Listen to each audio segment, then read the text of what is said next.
Olá, muito bom dia. O Manhã no Ar está começando nesse exato momento e eu convido você aí de casa que já acordou cedinho para acompanhar o programa a conhecer os destaques de hoje. Polícia recaptura foragido do Compage acusado de matar 10 homossexuais. Juscelino Soares Damasceno, de 21 anos, cumpria a pena no complexo penitenciário Anísio Jobim pela morte, em 2013, do estudante de jornalismo Steve Roche. 2 homens que se passavam por corretores de imóveis são presos. Eles venderam o mesmo terreno para várias pessoas. E a Prefeitura anuncia a volta da faixa azul na Max Teixeira e Noel Núteos para depois do Carnaval. E ainda, calendário de contas inativas do FGTS leva dezenas de pessoas às agências da Caixa Econômica Federal. E você sabe a diferença entre o parto normal e o natural? A gente explica tudo hoje no nosso quadro Mais Saúde. É tranquilo, é toda a preparação, é toda a informação, é tudo psicológico no final das contas. Tem ainda as notícias do esporte, do carnaval, tudo isso e muito mais a partir de agora. Manhã no Ar, o seu dia começa aqui.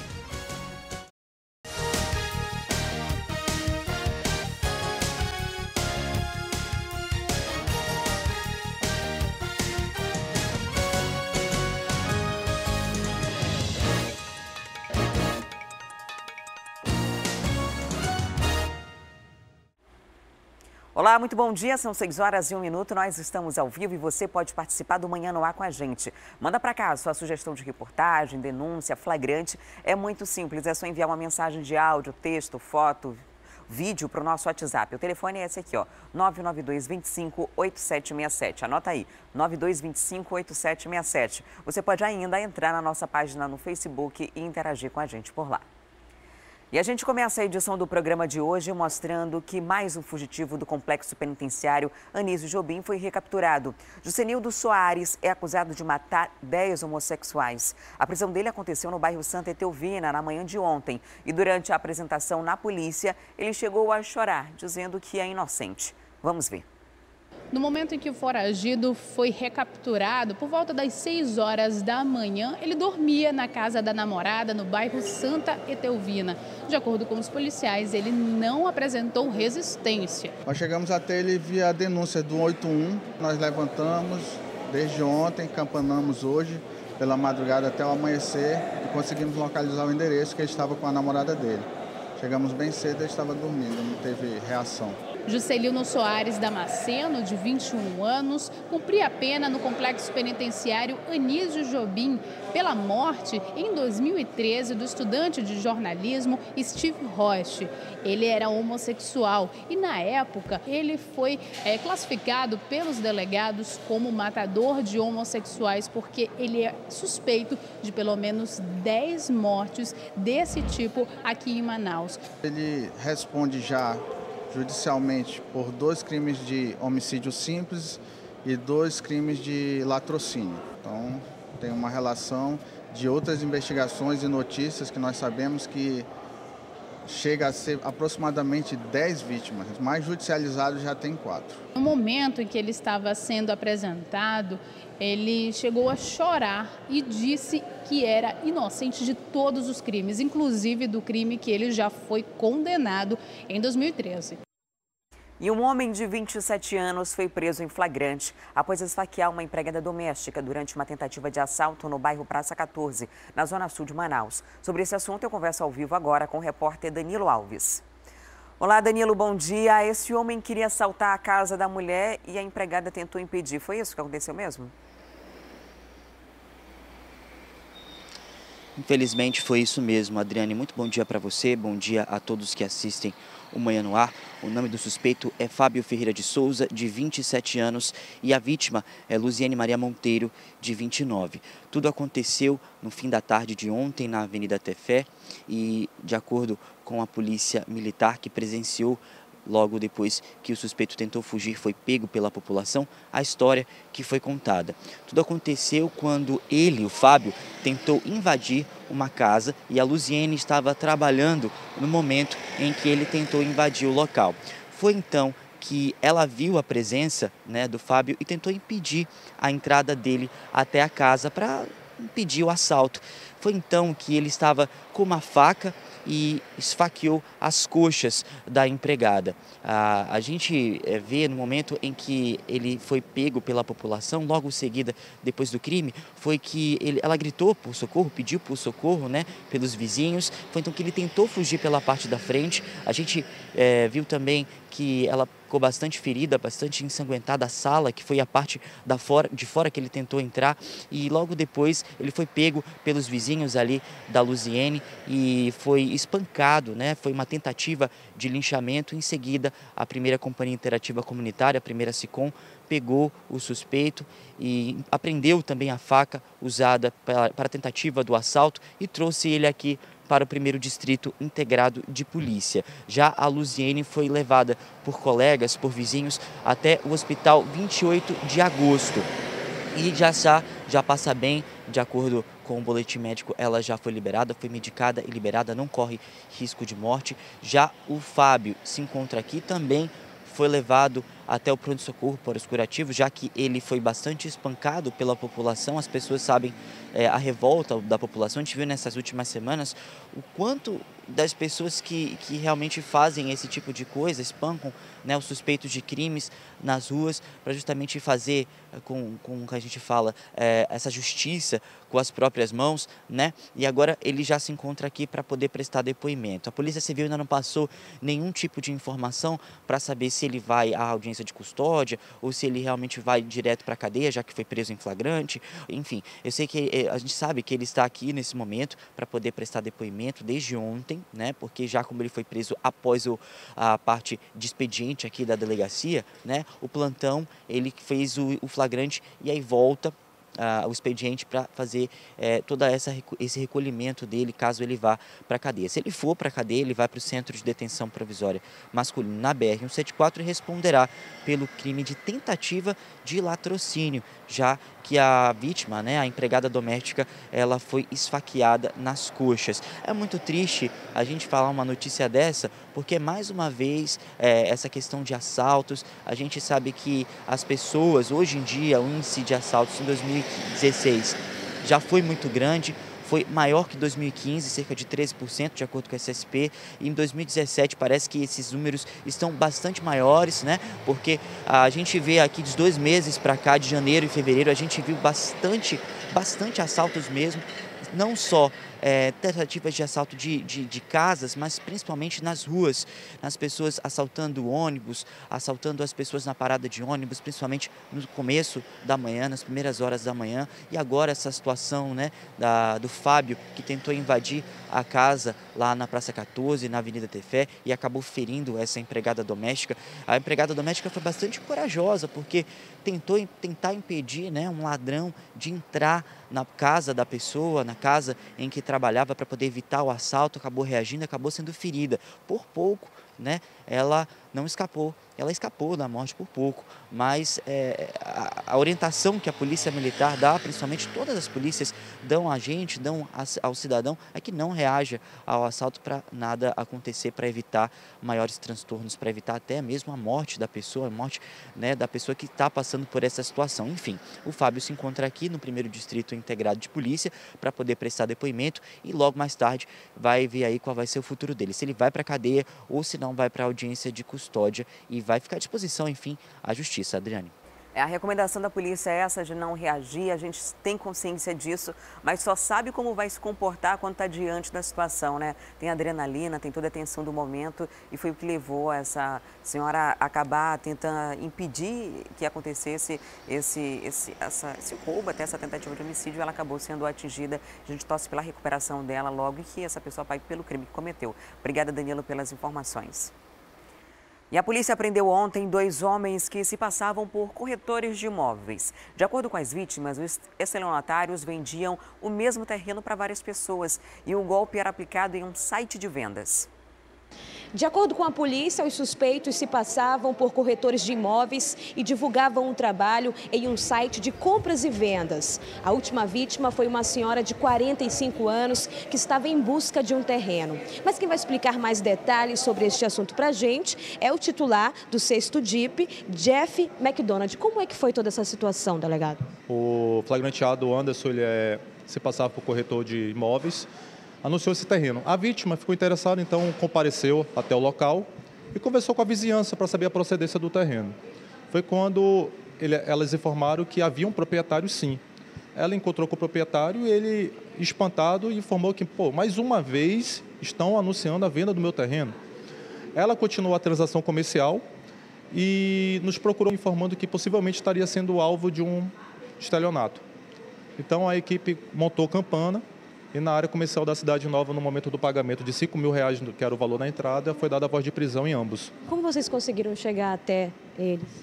Pois pelo aplicativo de conversa havia uma foto de um dos flagrantados, no caso o Anderson, na qual no meio da multidão a equipe de investigação foi diligente e conseguiu plotá-lo e continuar nas diligências. Já havia ocorrências contra a dupla? Contra o Anderson, sim.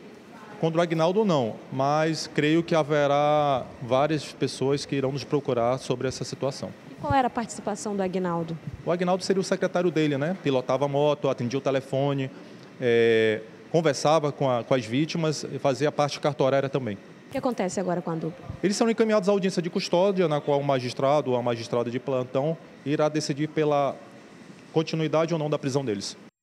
Se você foi vítima dessa dupla aí, pode procurar o Cisto DIP, que funciona ali na Max Teixeira, na Cidade Nova, se identificar. Esse tipo de crime costuma acontecer com muita frequência e normalmente as pessoas que cometem são reincidentes, porque são presos e logo são soltos, né? O crime não tem uma punição muito grande, tem facilidade para sair, porque é um crime de menor potencial ofensivo e a pessoa que foi vítima acaba ficando no prejuízo, porque a justiça também não pode obrigar essas pessoas que roubaram dinheiro a devolver para as suas vítimas. Enfim, o que resta é tomar bastante cuidado na hora de fechar um negócio. Se a esmola for grande demais, tem que desconfiar para não acabar caindo em um golpe, né? E a gente já deu um alerta na semana passada e reforça aqui para você, se for fazer algum tipo de negócio com movimentação de dinheiro, procure um local público, né? Uma praça de alimentação do shopping, alguma coisa para que você também não seja vítima de um roubo, né? Não seja assaltado. E além disso, tomar cuidado na hora de comprar um imóvel com documentação para evitar todo esse transtorno. E na Zona Norte, 4 pessoas foram presas suspeitas de tráfico de drogas e também homicídio. Um deles postava nas redes sociais os crimes que praticava. Um absurdo. Ao todo, 4 homens foram presos até agora. A operação, que tem um total de 11 mandados de prisão preventiva, foi antecipada porque a polícia se surpreendeu com a audácia de um deles. Alexandre Neves da Cunha, de 28 anos, chamou a atenção da polícia por postar em redes sociais mensagens afirmando fazer parte de organização criminosa e confessando, inclusive, homicídios. Logo após a rebelião do Compage, no dia 1º, 2 dias depois, ele coloca que estava aguardando a ordem para poder tocar o terror na cidade. Ele posta fotos com arma, ele posta fotos fumando maconha, bolando o crack. Inclusive, ele chega a falar que passou o sal, né, na gíria deles, que na verdade cometeu um homicídio, matou algumas pessoas. Ele coloca no Facebook. Vamos encaminhá-los à delegacia de homicídios para aprofundar e saber quem foi a vítima, qual foi o tipo de homicídio, e vai ser apurado por lá. Já Taquiel Sanches Garrido já cumpria pena por tráfico de drogas e era monitorado por tornozeleira eletrônica. Eles se conheciam do sistema prisional, ele, o Taquiel e o Alexandre. O Jander era o único que não conhecia, mas que atuava ali na Zona Norte também. Todos eles vão responder pelos crimes de tráfico de drogas, associação para o tráfico e participação em organização criminosa. E cerca de 20 mil usuários do transporte coletivo foram prejudicados por causa de uma paralisação de 2 horas da empresa Líder, que fica lá no bairro Cidade Nova. Motoristas e cobradores reclamam do não pagamento de horas extras. Wilson, a paralisação começou às 4 horas da manhã e durou 2 horas. Os ônibus aqui da empresa Líder, na zona norte da cidade, voltaram a circular às 6 da manhã. O motivo dessa paralisação de alerta foi por causa do atraso do pagamento de 2 datas, 2 feriados que, de acordo com os trabalhadores, eles prestaram serviço. E até o momento a empresa não ressarciu, não pagou os trabalhadores. Além disso, a questão também da greve geral. Segundo as pessoas que trabalham aqui na empresa, uma dessas datas foi limada porque houve greve geral. Então, se houve essa paralisação, teria sido como se fosse um desconto nessa parcela, nesse pagamento em que os trabalhadores tinham que receber. Nesse momento, os ônibus saem aqui da garagem, eles já voltam à normalidade. Muitas pessoas tiveram que esperar aqui nas filas, algumas até voltaram para casa e ficaram prejudicadas por conta do problema, por conta da paralisação. Agora, os ônibus voltaram. Só para lembrar, aqui a empresa Líder é uma das empresas que mais opera na zona norte da cidade, ficando atrás apenas do grupo Eucatur. São 20 mil pessoas que acabam sendo prejudicadas por conta do problema, porque aqui são 21 linhas e mais de 80 ônibus circulando na cidade. A culpa não é nossa, né? A gente não tem, eles têm que resolver com os empresários, não com a gente. Quem sofre é a população com essa situação. Se não bastasse essa situação de greve a qualquer momento que o usuário do transporte coletivo tem que enfrentar, eles enfrentam outros problemas, como, por exemplo, em alguns pontos de ônibus aqui da capital. A gente vai falar especificamente da Avenida Presidente Kennedy, no bairro Educandos. Lá, a falta de iluminação nas paradas assusta quem precisa esperar o transporte coletivo. Não bastasse a demora, ainda ter que conviver com o medo de ser assaltado. Deve ser bem complicado, né? Vamos ver na reportagem. Medo. Vem esses rapazes bem bonitinhos, vestidinhos, né? Aí se encostam nas pessoas. Quando pensa que não tá roubando bolsa, levando celular. Indignação. Ônibus aqui só passa aqui no escuro. Devido às paradas que nós temos aqui, sem energia, porque os miliantes que andam por aqui quebram. Tá vendo? A gente fica no escuro. Arrisca a nossa vida aqui, certo? Nós, trabalhadores de bem, todo mundo aqui, nós quatro somos uma equipe aqui, nós saímos juntos. Porque se fosse só um, eu acho que parava aqui e tinha assaltado, certo? Seu Rony é morador daqui há 20 anos. Ele já viu vândalos quebrando as lâmpadas das paradas. Aqui já teve assalto que a gente fica de boca aberta. O cara botou arma na cabeça do cara para levar um celular. Então a gente está pedindo para as autoridades, esteja mais um respeito. Ônibus é perigoso, o motorista depois de meia-noite não para aqui. 10 horas não para aqui que ele tem medo de ser assaltado. De acordo com os moradores, há pelo menos 6 meses, as paradas de ônibus estão sem iluminação em toda a extensão aqui da Avenida Presidente Kennedy, zona sul de Manaus. E por conta disso, os assaltos têm aumentado. E aí quem depende do transporte público acaba se arriscando todos os dias para evitar que o enteado seja vítima dos bandidos, seu André o acompanha todas as noites. Nós estamos fazendo a segurança dele, né? Esse motorista, que não quis se identificar, disse que depois das 10 da noite, eles têm medo de parar nos pontos na avenida. Verifica antes de parar, a gente verifica assim, as pessoas que estão parando aí, realmente. Se uma pessoa de aparência assim, que a gente não é confiável, né? A gente passa direto mesmo. A gente às vezes fica só pedindo para Deus, porque só Deus mesmo por nós aí. Ao longo da Avenida Presidente Kennedy, 12 paradas estão sem iluminação. Nossa equipe percorreu a extensão da via do trecho que liga o Educandos ao 7º Comar, na colônia Oliveira Machado. Além das paradas, os postes estão na mesma situação. Os moradores dizem que o problema já foi repassado ao órgão responsável, mas até o momento nada foi resolvido. Sobre a situação das paradas de ônibus da Avenida Presidente Kennedy, em nota, a Superintendência Municipal de Transportes Urbanos informou que até a próxima semana o local indicado na reportagem será visitado por técnicos da SMTU. A nota mencionou ainda que a Superintendência está fazendo um levantamento sobre as condições atuais dos mais de 4 mil pontos de ônibus existentes em Manaus. E a partir de março serão definidos quais pontos de ônibus vão ganhar nova cobertura ou serão substituídos por abrigos. E quem precisa passar todos os dias pela ponte que dá acesso ao Beco Felizardo tem que contar com a sorte para não cair dentro do igarapé. De acordo com moradores da área, o poder público prometeu resolver a situação, mas até agora nada foi feito. Estamos saindo aqui da Rua Rosa de Maio, na colônia Santo Antônio. Os moradores estão correndo risco de um acidente grave aqui todos os dias, a todo momento. É esse desafio aqui, ó. Você tem que se equilibrar numa ponte que tá para cair. 2 perna-manca aqui, ó, e ela balança demais. Sem compra já é difícil porque balança muito aqui. Mas com compra aí tem que se equilibrar mais ainda porque a ponte aqui tá quase caindo, né? Tá quase caindo a ponte aqui, é a maior dificuldade pra gente passar. Com compra e sem compra é muito difícil. Você não tem medo de cair aqui, não? Tenho mesmo. Tenho medo de passar. Todo dia eu passo por aqui com meu filho para levar para a escola, é a maior dificuldade. E quando chove não dá para passar. Não tem outro acesso, tem que passar. Tem que passar. E a comunidade mandou um vídeo que mostra justamente uma garota, uma mulher, tentando atravessar aqui na ponte e com medo. Teve que ter ajuda de outras pessoas, de crianças, para poder atravessar aqui, porque o risco é muito grande de um acidente. E caindo nesse rio aqui, em épocas de chuva, ninguém sabe onde a pessoa pode parar. A situação é meio complicada aqui, como você falou agora há pouco, que as pessoas que têm acesso para a colônia Santo Antônio estão tendo dificuldade agora, porque essa ponte pode demorar para outra acontecer um acidente com uma criança aí, com um pai de família mesmo.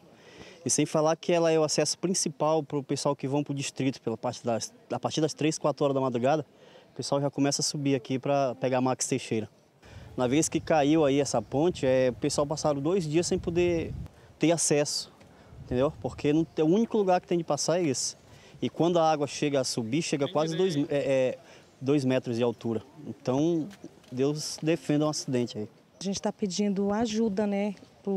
Até para nossos filhos também que passam, as pessoas, né, todos os dias aqui pela essa ponte. De acordo com os moradores, a última chuva trouxe prejuízo, ainda mais porque a ponte quase quebra ou quebrou? Quebrou, nós que já recuperamos, já puxemos e emendemos aqui, o povo começou a passar de novo, mas a situação aqui é crítica, mano.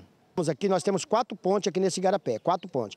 O engenheiro andou comigo, viu todas as pontes e disse que a equipe vem na frente, quando a dragagem for entrar lá em cima, a equipe vem na frente tirando as pontes para colocar outra. Essas que precisa fazer, já vai ser colocada uma outra ponte nova, que vão entregar umas pontes novas para nós. Então eu estou ciente disso e estou torcendo que seja verdade para a população realmente ter acesso a ir e vir nessa ponte, porque, mano, aqui realmente é o único lugar, a não ser se você dá um norte lá do outro lado e não tem condições, né? A gente está aguardando uma resposta da Secretaria Municipal de Infraestrutura sobre o problema aí desses moradores, para ver o que eles devem fazer, se vão fazer alguma coisa, em quanto tempo isso deve acontecer. E ontem a Manaus Ambiental voltou a interditar a Alameda Cosme Ferreira, um dia depois de ter concluído os reparos em uma tubulação, uma rede de tubulação que rompeu na madrugada da última segunda-feira. A interdição pegou muita gente de surpresa e o trânsito, claro, ficou complicado. Nas imagens aéreas, congestionamento. Um cenário não muito diferente por aqui nos últimos dias. A equipe da Manaus Ambiental voltou a interditar a Alameda Cosme Ferreira por volta das 9 da manhã. Segundo a Manaus Ambiental, desta vez a situação foi mais protetiva. Isso porque há umidade aqui no solo. E para não ter problemas posteriores, eles resolveram voltar aqui a Alameda Cosme Ferreira para poder colocar mais terra para assim nivelar e fazer o asfaltamento. Já é o 3º dia consecutivo de obras e os motoristas foram pegos de surpresa. Eu nem estava sabendo que estava tendo esse problema aqui, senão eu tinha ido lá pelo outro lado, né? Tá complicado, viu? O trânsito tá horrível aqui. Difícil, né? Difícil, é bem difícil porque muda a nossa rotina, né? Quem teve problemas também foram os usuários do transporte público. Por causa do desvio feito pelo Manaus Trans, os ônibus demoraram mais e o resultado foi esse. É o 5º ônibus que passa, ninguém pega.